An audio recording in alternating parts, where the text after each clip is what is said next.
नमस्कार किसान भाइयों, स्वागत है आपका माटी के मोल में। मैं हूँ सानंदा। आज के हमारे कार्यक्रम में हम बातें करने वाले हैं एक ऐसे व्यवसाय के बारे में जिसमें पालतू पक्षी का इस्तेमाल किया जाता है। ये पक्षी हमें अंडा और मांस दोनों देती है, लेकिन ये मुर्गी नहीं है। कौन सी है वो पक्षी, चलिए आपको बताते हैं। क्या आपको पता है कि हमारे देश के पोल्ट्री व्यवसाय में मुर्गियों के बाद किसका स्थान है? जी हाँ, बत्तख का। भारत जैसे कृषि प्रधान देश जहाँ जनसंख्या और बेरोजगारी मुंह खोले खड़ी है, वहाँ बत्तख पालन न केवल रोजगार प्रदान करता है बल्कि खाद्य सुरक्षा में सतत एवं निश्चित भूमिका भी सुनिश्चित करता है। लेकिन ये व्यवसाय अभी भी ग्रामीण इलाकों में सिमटा हुआ है। इसको विस्तार दिया जाए तो छोटे और सीमांत किसान एवं भूमिहीन वर्गों के लिए अच्छा व्यवसाय बन सकता है। पशुधन जनगणना 2007 के आधार पर भारत में बत्तखों की जनसंख्या 2,74,00,000 से ज्यादा है, जो कुल पोल्ट्री का 8.53% है। भारत में बत्तख पालन उत्तर पूर्व, पूर्व और दक्षिण के राज्य में ज्यादा किया जाता है। पश्चिम बंगाल, असम, केरल, आंध्र प्रदेश, तमिलनाडु, उड़ीसा आदि राज्य बत्तख पालन में अग्रणी स्थान रखते हैं। बत्तख से हमें अंडा और मांस दोनों प्राप्त होते हैं। हाल के वर्षों में बत्तख पालन की तरफ लोगों का रुझान बढ़ा है, क्योंकि पहले लोगों की धारणा थी कि बत्तख को बिना पानी नहीं पाला जा सकता, लेकिन इन्हें बिना तालाब के भी पाला जा सकता है और इनका प्रबंधन मुर्गियों से आसान होता है। चलिए, ये तो हमें समझ में आ गया कि बत्तख पालन पोल्ट्री व्यवसाय का एक अहम हिस्सा है। लेकिन क्या आप सभी को पता है कि बत्तख में कई ऐसे गुण पाए जाते हैं जो आपको इस व्यवसाय को अपनाने के लिए प्रेरित कर सकता है? कौन से है वो गुण, चलिए आपको बताते हैं। बत्तख पर होने वाला खर्च तुलनात्मक रूप से कम होता है। इनकी आवासीय व्यवस्था बहुत सरल होती है। ये बहुत कठोर जीव होते हैं और प्रायः सभी तरह के पर्यावरण और परिस्थितियों में अपने आप को ढाल लेते हैं। इनमें मुर्गियों की अपेक्षा रोगों से लड़ने की ज्यादा क्षमता होती है। इसके चलते इनकी मृत्यु दर भी कम होती है। किसान भाइयों को मुर्गी पालन में कभी बहुत हानि हो जाता है, लेकिन बत्तख एक ऐसी चीज़ है जिसे कि आप रखने से, किसान भाई अगर रखते हैं तो वो उनमें मुर्गियों की अपेक्षा रोग की संभावना बहुत ही कम है। ये खेतों में गिरे अनाज के दाने, कीड़े मकोड़े, छोटी मछलियाँ, घोंघे, मेंढक और अन्य जलीय कीड़े और शैवाल खाते हैं। इनके खान पान पर अपेक्षाकृत कम खर्च होता है। पोटैटो बीटल, ग्रास हॉपर्स, घोंघे, स्लग्स, मच्छरों के प्यूपा और लार्वा को नियंत्रित करने में प्रमुख भूमिका निभाते हैं। ये कीटों के परभक्षी हैं। ये मुर्गियों की अपेक्षा 40 से 50 अंडे ज्यादा देती है। बत्तख के अंडे का वजन 65 से 75 ग्राम होता है, जो मुर्गी के अंडों की तुलना में 15 से 20 ग्राम ज्यादा है। बत्तख की अंडा उत्पादन क्षमता दूसरे वर्ष भी बनी रहती है, इसलिए वाणिज्यिक दृष्टिकोण से ये लाभप्रद है। बत्तख 95 से 98% अंडे सुबह 9 बजे तक देती है, जिससे किसानों का काफी समय बच जाता है। वो अंडों को सुबह सुबह एकत्र कर अपने काम पर लग सकते हैं। समेकित कृषि प्रणाली जैसे बत्तख सह मछली पालन। धान की खेती के साथ बत्तख पालन उपयुक्त है। मछली के साथ बत्तख पालने पर बत्तख के अपशिष्ट मछलियों के लिए भोजन के काम आते हैं। वहीं धान की खेती के साथ बत्तख पालन में यह इंटरटिलेज, कीड़े मकोड़ों के नियंत्रण एवं उर्वरक प्रदाता के रूप में सहायता करती है। नदी के किनारे की दलदली जमीन, वेटलैंड जहां सालों भर नमी बनी रहती है वहां मुर्गियों का पालन संभव नहीं हो पाता, जबकि बत्तख आसानी से पाले जा सकते हैं। ये काफी बुद्धिमान होते हैं और इन्हें आसानी से घर से खेत और तालाब जाने एवं लौटने के लिए प्रशिक्षित किया जा सकता है। बत्तख को पालने के लिए अपेक्षाकृत कम जगह की आवश्यकता होती है। इनका ब्रूडिंग काल भी अपेक्षाकृत छोटा होता है और डकलिंग भी काफी तेजी से बड़े होते हैं। इनके अंडों का छिलका काफी मोटा होता है। इससे ट्रांसपोर्टेशन के दौरान होने वाली टूट फूट कम होती है और नुकसान भी कम होता है। बत्तख पालन में एक स्थिर एवं अनवरत रोजगार स्रोत हो सकता है, इसलिए इसे स्वरोजगार का बेहतरीन साधन कहा गया है। बत्तखों को अंडा और मांस दोनों के लिए पाला जाता है। इसी आधार पर उनका वर्गीकरण भी किया जाता है। कुछ बत्तखें अंडा ज्यादा देती हैं, तो कुछ मांस ज्यादा देती हैं और कुछ अंडा और मांस दोनों देने में आगे हैं। अंडा देने वाली प्रमुख नस्लें इंडियन रनर, कैंपबेल। कैंपबेल की 3 उपजातियां हैं, खाकी, सफेद और काली। ब्रॉयलर या मांस के लिए प्रमुख नस्लें पेकिन, मस्कोबी, एलिसबरी, रुएल कागुआ। अंडा देने वाली बत्तखों में खाकी कैंपबेल सबसे अच्छी मानी जाती है। ये साल में लगभग 300 अंडे दे देती है। इसके अंडे काफी अच्छी साइज के यानी 65 से 75 ग्राम के होते हैं। खाकी रंग का यह अत्यंत सक्रिय बतख है। नर बतख ड्रेक का वजन 2.2 से 2.4 किलोग्राम का होता है। वहीं मादा बतख जिन्हें डक कहा जाता है, उनका वजन 2 से 2.2 किलोग्राम तक होता है। यह 16 से 18 सप्ताह में अंडे देने लगती है। वहीं इंडियन रनर साल में लगभग 250 अंडे देती है और अंडे देने में खाकी कैंपबेल के बाद इसका दूसरा स्थान है। मांस के लिए पाली जाने वाली बत्तखों की मांग दिनों दिन बढ़ रही है। मुर्गियों की अपेक्षा बत्तखों के मांस में वसा थोड़ा ज्यादा होता है। प्रोटीन की मात्रा भी 13% पाई जाती है। मांस के लिए व्हाइट पेकिन बहुत लोकप्रिय बतख है। ये कम आहार लेती है और तेजी से बढ़ती है। इनके मांस की गुणवत्ता भी अन्य बतखों से अच्छी होती है। बतख के छोटे छोटे चूजे, बढ़ते बतख और वयस्क बतख की देखभाल में अलग अलग बातों का ध्यान रखा जाता है। साथ ही बतख की किस्मों के हिसाब से भी देखभाल का तरीका बदल जाता है। तो आइए जानते हैं बतख प्रबंधन में कौन कौन सी बातों का ध्यान रखा जाता है। खाकी कैंपबेल बत्तखों का ब्रूडिंग काल 3 से 4 सप्ताह का होता है। इन्हें ब्रूडर हाउस में नियंत्रित तापमान में रखा जाता है।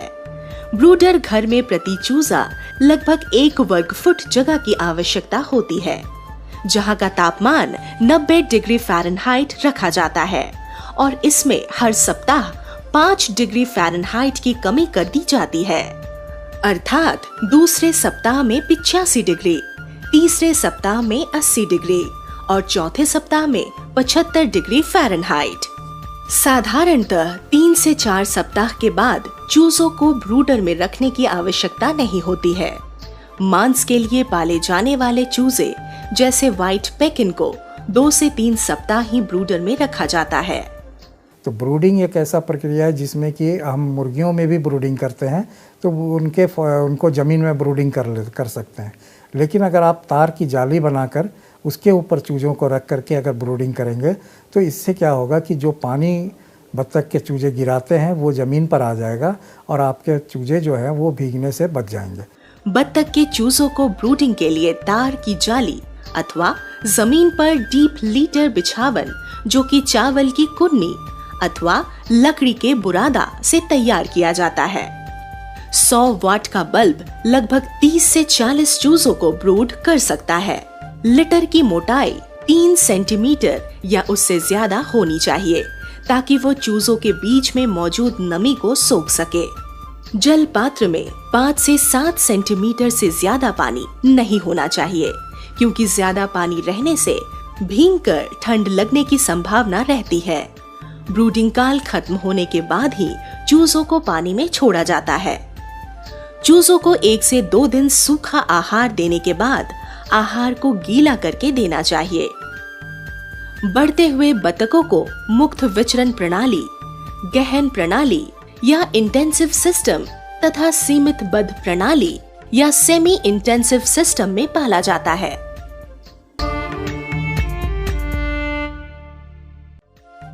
यह प्रणाली प्रायः ग्रामीण इलाकों में देखी जाती है, जहां किसान दिन भर बत्तखों को घूमने के लिए छोड़ देते हैं और रात में उन्हें घर में रखा जाता है।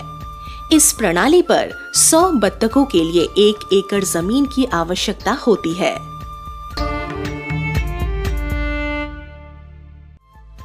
इस प्रणाली में 5 से 16 सप्ताह तक की बत्तखों को रात्रि के लिए प्रति बत्तख 2.5 से 3 वर्ग फुट जगह एवं घूमने चढ़ने के लिए 10 से 12 वर्ग फुट जगह की जरूरत होती है। जल पात्र में पीने का पानी 10 से 12 सेंटीमीटर तक होना चाहिए, ताकि वे अपना सिर डुबा सके और चोंच साफ कर सके। इस प्रणाली में 1000 बत्तखों के लिए 1 एकड़ जगह की आवश्यकता होती है। 16 सप्ताह के बाद बत्तखों को वयस्क माना जाता है। गहन प्रणाली के अंतर्गत प्रति वयस्क बत्तख के लिए 4 से 5 वर्ग फुट स्थान की आवश्यकता होती है। वहीं सीमित बद्ध प्रणाली के अंतर्गत प्रति वयस्क बत्तख 3 वर्ग फुट रात्रि विश्राम के लिए एवं 10 से 15 वर्ग फुट घूमने एवं चढ़ने के लिए जरूरी होता है। वेट मैश खाना देने के लिए आहार पात्र में प्रति बत्तख 4 से 5 इंच और ड्राई मैश खाना और पैलेट खाद्य पदार्थों के लिए 2 से 3 इंच जगह होनी चाहिए। अंडा उत्पादन में रोशनी बहुत महत्वपूर्ण है। 14 से 16 घंटे रोशनी अंडा उत्पादन को बढ़ाती है। गहन प्रणाली में खाकी कैंपबेल बत्तख 120 दिनों में अंडा देना आरंभ कर देती है। अंडा देने के दर एवं शारीरिक वजन के आधार पर एक वयस्क का आहार प्रतिदिन 120 से 140 ग्राम के बीच रहता है। अंडा देने में सुविधा एवं साफ सुथरा अंडा प्राप्त करने के लिए 12 इंच गुणा 12 इंच गुणा 18 इंच का बक्सा प्रति 3 बत्तख रखा जाता है। बत्तख पालन के लिए बहुत खर्चीले घर की आवश्यकता नहीं होती। साथ ही आहार देते वक्त इस बात का भी ध्यान रखना बेहद जरूरी है कि खाना बत्तख की चोंच में फंसे नहीं और पानी भी बत्तखों को काफी सावधानी से देना चाहिए। बत्तख का आवास।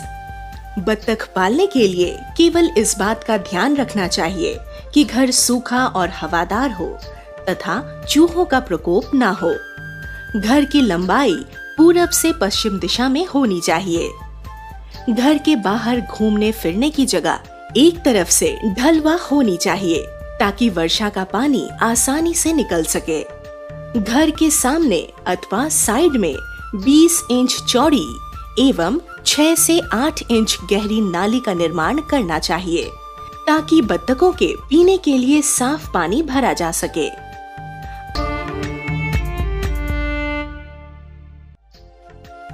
आहार बत्तख की चिपटी चोंच में फंसे नहीं, इसलिए इन्हें गीला आहार यानी वेट मैश दिया जाता है। वेट मैश खाने में सुविधाजनक होने के साथ साथ आहार की बर्बादी को भी रोकती है और उस जगह स्वच्छता बनी रहती है। प्रारंभ में 8 सप्ताह के चूजों को दिन में 3-4 बार आहार दिया जाता है, लेकिन बाद में इन्हें सिर्फ 2 बार पानी से गूंथकर खाना देना चाहिए। खाने के समय पीने के पानी की समुचित व्यवस्था अति आवश्यक है। जहाँ पर आप दाना देते हैं उसके बगल में ही उसका पानी बर्तन डालें, क्योंकि होता ऐसा है कि बत्तख दाना खाने के बाद वो अपने नाक के सफाई करते हैं। अन्यथा क्या होता है कि अगर नाक के ऊपर में अगर वो दाना सूख जाता है तो उसके बाद उन्हें सांस लेने में दिक्कत होती है। खाकी कैंपबेल को 20 सप्ताह की उम्र तक 12.5 किलो आहार की आवश्यकता होती है। इसके बाद प्रतिदिन 120 से 140 ग्राम या उससे थोड़ा अधिक आहार की आवश्यकता होती है। चूंकि बत्तख अपना कुछ आहार चर कर लेती है, इसीलिए आहार की मात्रा चरने वाली जगह में अनाज के दाने, घोंघा, रसोई घर के कचड़े, कीड़े मकोड़े, छोटी मछलियाँ, खरपतवार आदि की उपलब्धता पर कम या ज्यादा की जाती है। बत्तख के आहार में प्रोटीन की उपलब्धता बहुत ही आवश्यक है, क्योंकि प्रोटीन की कमी उनके शारीरिक विकास को कम कर सकता है, जो अंडा उत्पादन को भी प्रभावित करता है। अंडा देने वाले बत्तख के आहार में 21% प्रोटीन होना चाहिए।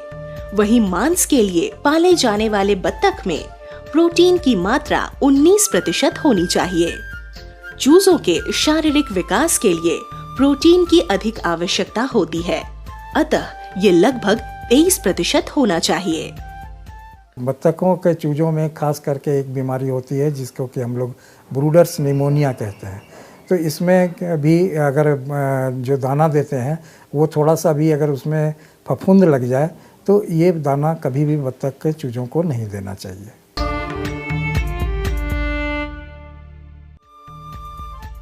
बत्तख एक जलीय प्राणी है और पानी में रहना पसंद करता है, लेकिन पाले गए बत्तखों को ज्यादा पानी की आवश्यकता नहीं होती है। जल पात्र में पानी का स्तर अथवा घर के बाहर बनी नाली में पानी का स्तर उतना ही होना चाहिए जितने में वो अपना सिर आसानी से डुबा सके। ऐसा नहीं कर पाने की वजह से उनकी आंख परतदार एवं भुरभुरी हो जाती है और कभी कभी बत्तख उससे अंधे हो जाते हैं। पीने के अलावा उन्हें चोंच साफ रखने के लिए भी पानी की आवश्यकता होती है। ऐसा माना जाता है कि अंडे देने वाले बत्तखों के ज्यादा देर पानी में रहने से अंडा उत्पादन में कमी आती है।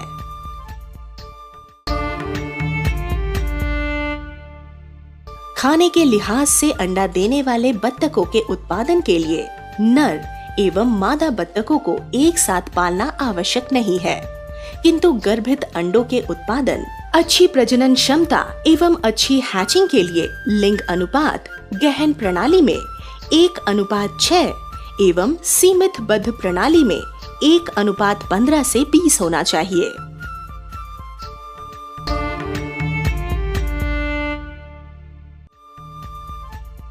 एक स्वस्थ बत्तख काफी सक्रिय, सामान्य शारीरिक विकास, चमकदार एवं तीक्ष्ण आंखें, नमीयुक्त एवं हल्के गुलाबी रंग का होता है, जबकि अस्वस्थ बत्तखें चुपचाप, शांत, धीमे शारीरिक विकास वाली एवं बोझिल आंखों वाली होती है।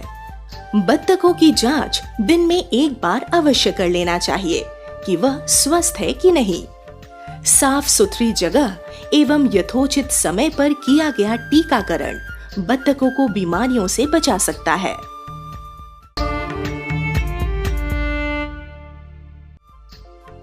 यह एक बैक्टीरिया द्वारा होने वाली संक्रामक रोग है जो 4 सप्ताह से बड़े बत्तखों में होता है।